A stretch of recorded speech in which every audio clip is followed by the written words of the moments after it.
From China to Canada, it's clear that governments around the world are salivating at the prospect of introducing currencies they can manipulate hassle-free.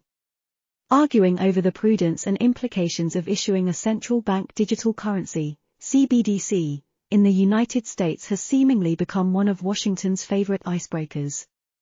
As Congress considers the question, it is critical that Americans clearly understand and soberly consider the immense power a CBDC could grant governments as well as the unacceptable risk of that power's potential abuse.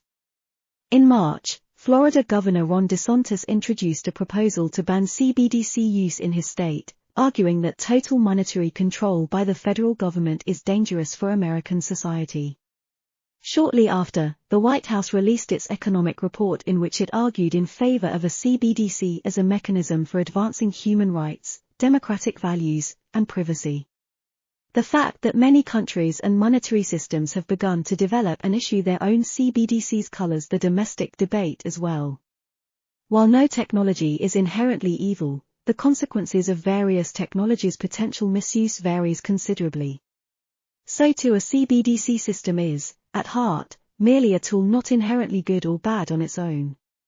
But the downside risk of a CBDC's misuse is so immense that the concept should be rejected.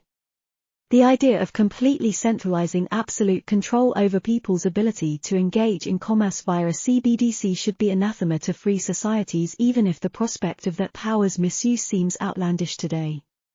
But in the United States, at least, it's not outlandish. It would be naive to ignore America's long journey of developing an increasingly pervasive financial surveillance system, as well as the possibility of a CBDC being used for the same purpose. America's policymakers have a chance now to arrest that trajectory and build a better system that more consistently respects citizens' right to privacy. Proponents of a CBDC argue that it could advance financial inclusion and improve the efficiency of payments. They're right. But the key issues here are what potential cost this might come with and whether or not there are alternatives available to accomplish the same objectives with fewer risks. Luckily, in this case, alternatives are numerous and extraordinarily varied. Ideas range from decentralized finance, DeFi, protocols to postal banks.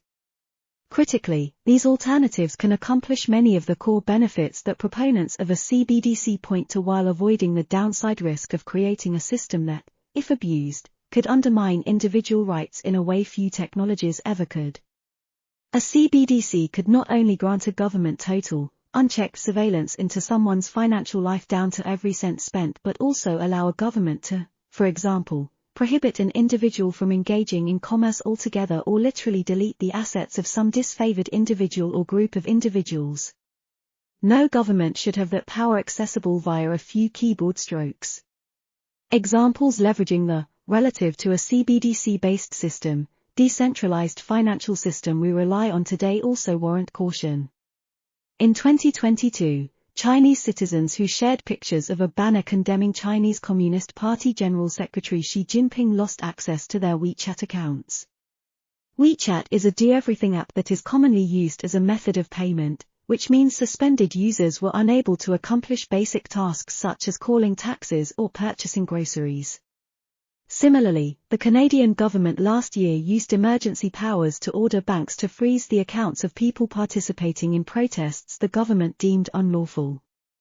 Regardless of whether one believes that invoking such potent powers was justified in either particular case, these instances must give pause to anyone who is or expects to ever potentially be on the wrong side of a government. And, importantly, these actions were taken using a system that is unwieldy compared to the brutal efficiency of a CBDC.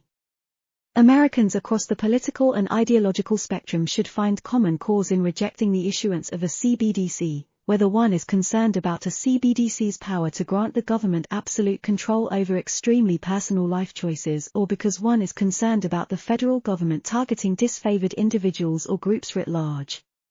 A completely centralized monetary system almost begs to be abused.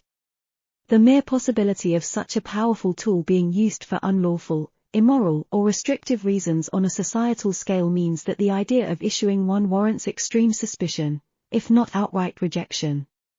This article is for general information purposes and is not intended to be and should not be taken as legal or investment advice. The views, thoughts and opinions expressed here are the authors alone and do not necessarily reflect or represent the views and opinions of Cointelegraph.